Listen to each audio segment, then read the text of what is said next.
Good afternoon. Welcome back to Three Swords Gaming. So we are going to continue to zero out, so to speak. We're going to continue with our 0 to 0 playthrough.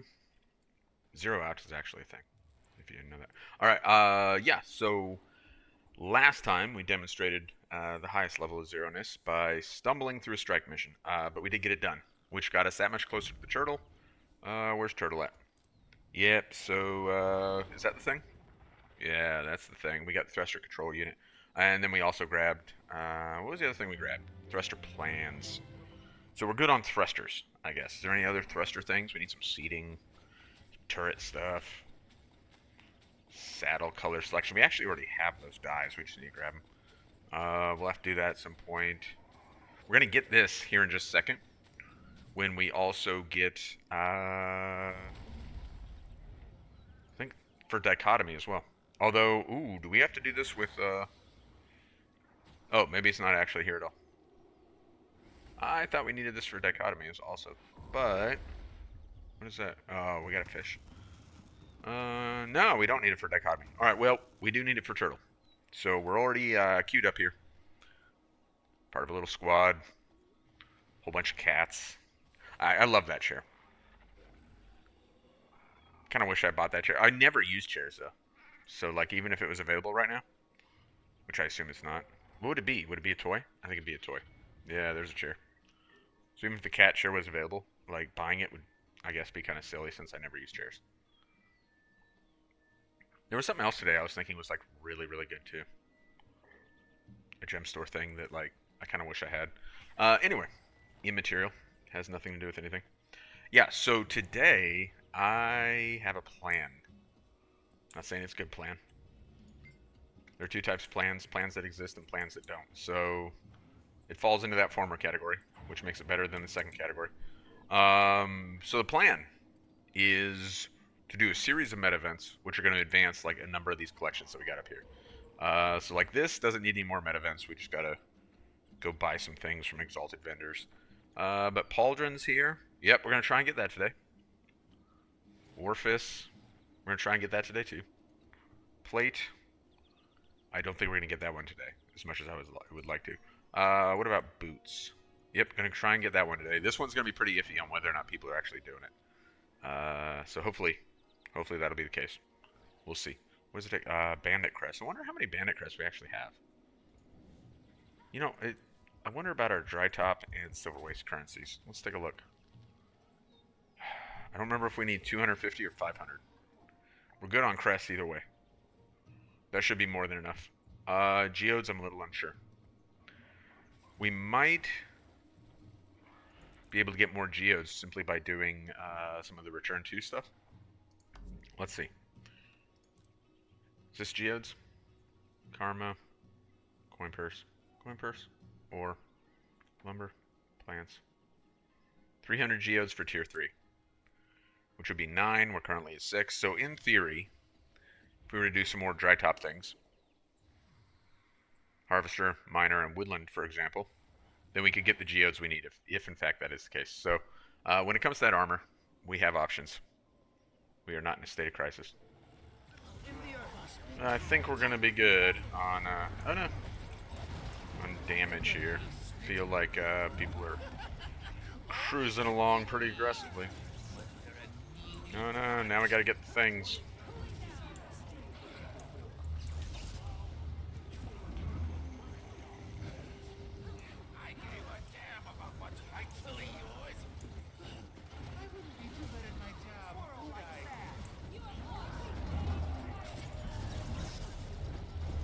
Is that Renyak's voice? That like really weird high-pitched voice? It sounds more like a Dredge than a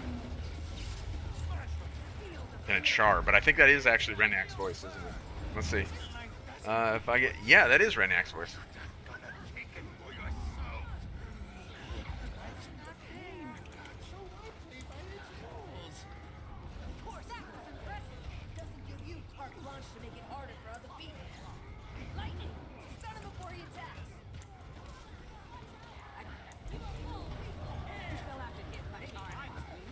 Where's the bulwarks? Are they already down? No, there's one over there.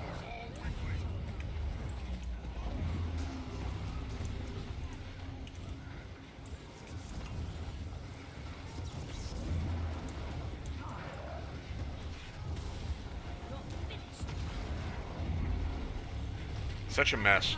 So, you know, the world events in Guild Wars 2 are like super cool, right? And I mean that. I'm not being like sarcastic or snide or whatever. I think the world events in the game are really cool. However,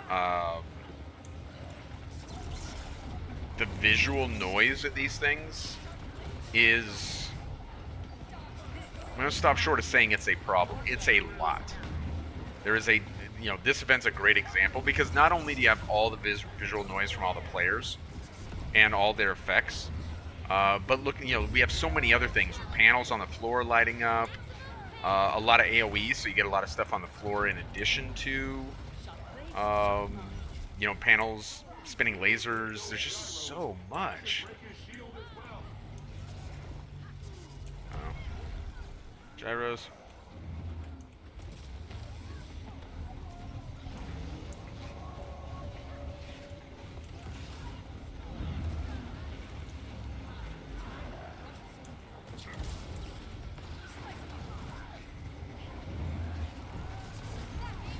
Well, this has been pretty clean so far.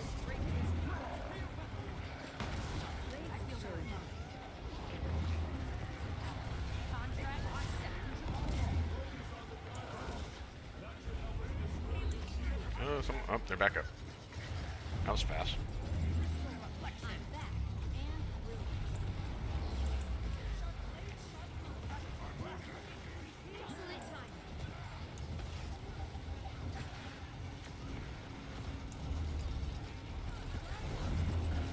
And just about done. Let's see, we got 10 minutes to get to Karka Queen. That is way more than enough time, right?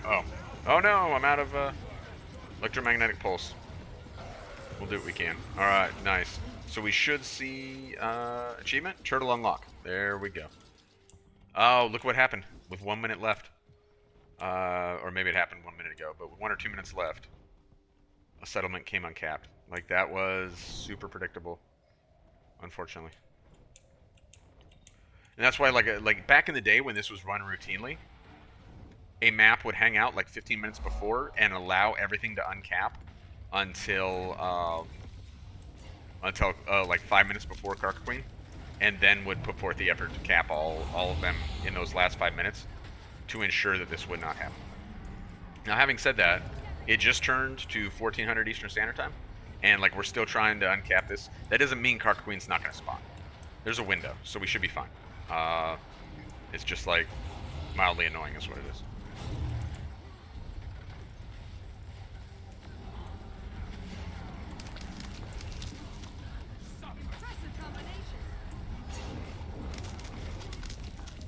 Alright, so Karka Queen should spawn. Yep, there she goes. Let's see, where's she at? Are we going to want a waypoint, or we are? Cool. So we're going to get Karka Queen, because it does look like there's definitely enough people here to make it happen. And then we'll turn our eyes towards Gang War, and we'll probably have 20 some odd minutes on that map before we even begin that. We can use that to start working towards map completion.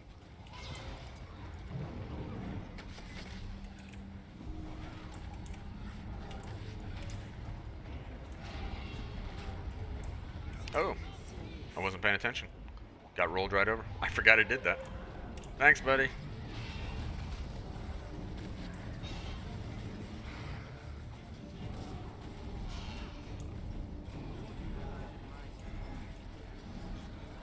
Oh, I'm a little late on that.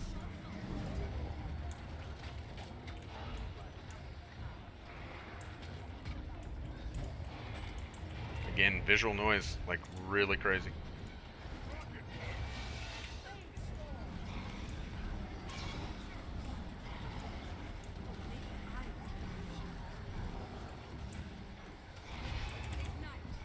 I forget what the Karka eggs are. Oh, that's what they are. I think you can use them for something too, though. I think you can actually throw... Before, like, the ability to break a break bar became crazy with, like, electromagnetic pulse and stuff, I think you could actually throw the Karka eggs back at the Karka to facilitate breaking the break bar. But, I don't know, it's been a long time since I've done this. I don't think I've done it on this account at all. Yeah, look at that. We got a master point and everything. That's pretty wild. should phase again here in just a second. We should get like the little like generators.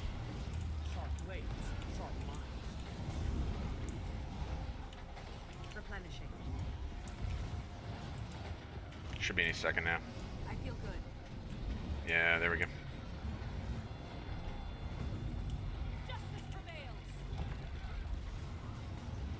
I think we'll have a burn after the CC bar goes down, and then I think we get one more generator phase and then final burn, if I'm not mistaken. I feel good. Yeah, there we go. That should be the last generator phase, or replicator, I guess. So I actually already did, like, I've been doing a YouTube series, and the last video was a few weeks ago, on story playthrough. So when they do the next release, here in, what is it, we're probably about 2 months out from the next release, then I'll pick the story back up at that time and just get my story playthrough character caught up again. So on this particular account, 100% caught up on all the story, and actually on most of my accounts, 100%, that was dumb, 100% caught up on all the story. At least on, at least on one character on each account. That is not true of a couple of my accounts where I haven't bought the expansion yet, or Secrecy Obscure, because I have too many accounts. I have more than necessary, and buying the expansion for them is I'm very financially secure. Like I'm pretty comfortable in life. But buying a whole bunch of expansions for the same game is kind of silly. So that's an expenditure that I'm not in a rush to make, because it's not really smart use of my money, to be quite frank. Do I think the community is fair in terms of what they want? No, but I don't think they're any more unfair than any other gaming community, probably. A good example of that would be the release of Cyberpunk 2077. And the players who were angriest about how Cyberpunk 2077 rolled out were players playing on like PS4 and Xbox, what was it, Xbox One or whatever. So Gen 4 consoles, not Gen 5 consoles. And I kind of don't understand why those players ever thought that a next-gen game was going to run well on a Gen 4 console. Like, I was completely dumbfounded by that. But there were players who were like really upset about it, right? And the thing was, like, the game was just hopelessly broke. I played it from launch on PC, and yeah, there were bugs. 100% there were bugs. But nothing was game breaking, and I was able to enjoy the game from day one. And I love the game. I was playing it earlier this morning. So every community has certain expectations. I think one of the interesting things about the Guild Wars 2 community, and again, this probably isn't exclusive to Guild Wars 2 either, but one of the really interesting things about Guild Wars 2 that is true is a lot of people seem to feel that the game was made for them. And so, and I'm probably guilty of this too. When they say the game should do XYZ, what they mean is, I want the game to do XYZ for the way that I play. And that's not a fair expectation. So the studio has to design the game for folks who like all different kinds of content. So the folks who are really into raids and strike challenge modes and stuff like that, the game should be satisfying for them, but the game should also be satisfying for me. And how does ArenaNet achieve that is a genuine challenge. So I don't know that it's the community in one voice saying to ArenaNet, you need to give us a thing, and ArenaNet fails that. I think ArenaNet's actually pretty good about giving the entire community something that the entire community feels is necessary most of the time. Not always, but most of the time. I think where they struggle is the place they're always going to struggle, which is they have a huge variety of players in the game in terms of skills. And they can't satisfy all of them because that skill floor and that skill ceiling are so far apart the easy content is going to be like way too easy for some people, and the hard content is going to be way too hard for some people. Man, it's been a long time since I did this event. Ooh, ominous things to say.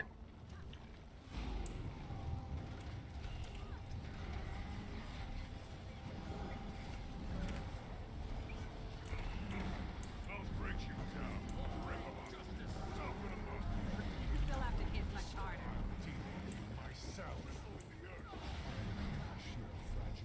You are full, quickly.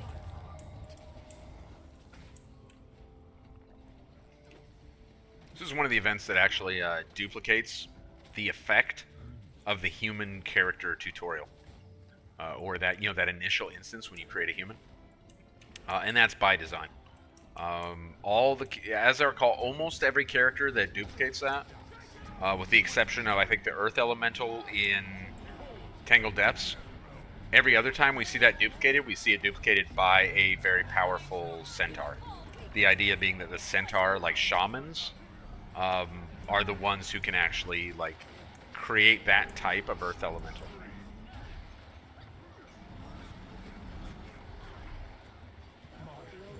All right, nice.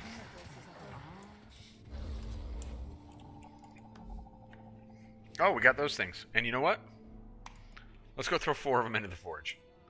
Because throwing things into the forge will unlock the skins.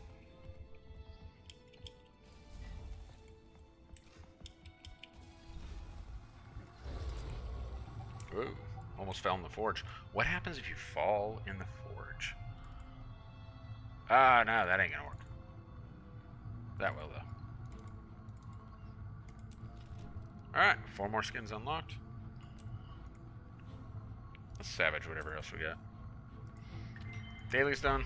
Alright, we're just about done. Let's go ahead and savage some stuff, though. Threshold achieved.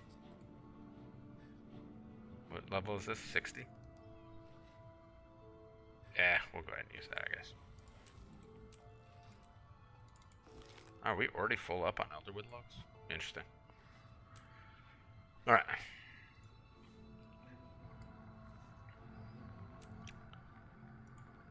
Well, we are going to pack it up for today. We've been on for a hot minute now, but we did get some stuff done.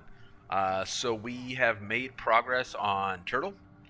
We have only a few things left. That shouldn't be a big deal. We're going to have to do Levy at some point. And we're actually already ready to do that. We just got to grab those dies out. So we're really close to having Turtle.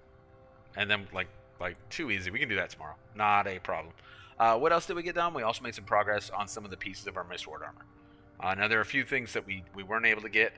We weren't able to fit Tide of Covington into our plan today. And we actually missed Shatterer because Gang War took long enough, which was for the Turtle, that we weren't able to get that from Mistward. So tomorrow we'll try and see if we can, in fact, get both Shatterer and Tide of Covington, and start looking at completing our Mistward Armor. We're potentially, depending on how the timing works out, tomorrow we might finish both the Mistward Armor and the Turtle, if we felt so inclined. We're going to have to see how we're doing on some of the currencies for the Mistward stuff too. Like, do we have enough airship parts? How are we doing on those currencies? Let's just take a look. That way we know going into tomorrow. Not a lot of airship parts. Lots of beryllium. Enough ley line crystals. So if it's 500, we might be okay. And then, what was the other thing? Like, what does the chest guard require? Or the plate? Ley line crystals? Oh yeah, geodes. We should be fine with the geodes. We should be fine with the bandit crest. Okay, we may be able to come pretty close. What about the head wrap? Kill some soaring enemies and... Oh, crystalline ore. Not sure where we're at on that. We may have to do some dragon stands to finish off this set with the head wrap. But we'll scope all that out tomorrow. We made progress today. And then also made some plans to take care of some other stuff. We'll see about shooting a video here soon. To have a kind of a chat about preparing to pursue a legendary weapon. Like, how do you set yourself up for success prior to actually going through the process of trying to craft a legendary? So we'll see if we can get that done tomorrow as well. I appreciate you guys hanging out with me today, and I hope you have a good Saturday evening. Later.